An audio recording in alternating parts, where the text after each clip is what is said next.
মা যখন সব চালাকি ধরে ফেলে। মা কি করছো গো? দাও আমি একটু করে দিই, দেখতেই তো পাচ্ছিস। বলছি যে মা, কালকে ওই ছোট মাসির ছেলে জন্মদিন, তো আমরা যাবো তো? যেতে তো হবেই তাই না? নিমন্ত্রণ যখন করেছে, নিমন্ত্রণ রক্ষাটুকু তো করতে হবে।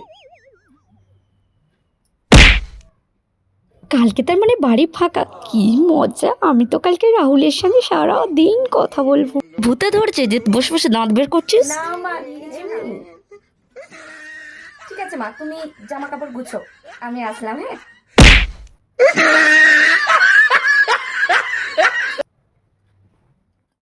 পরের দিন কিরে মনে রেডি হসনি এখনো? নে ঝপর রেডিও, ঝপর রেডিও।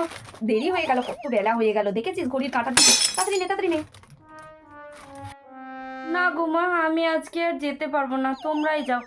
যাবি না মানে? এই তো কালকেই আমাকে বলছিলি যে সবাই মিলে যাব, হঠাৎ আজকে আবার কি হলো?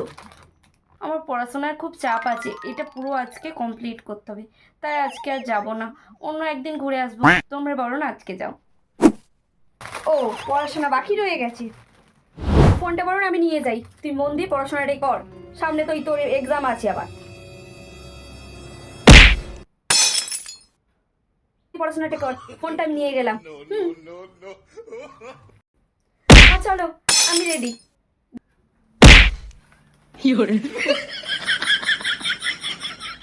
চলো চলো।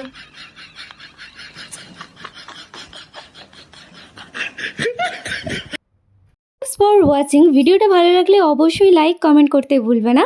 আর দেখা হচ্ছে আবার নেক্সট ভিডিওতে। আজকের মতো টাটা।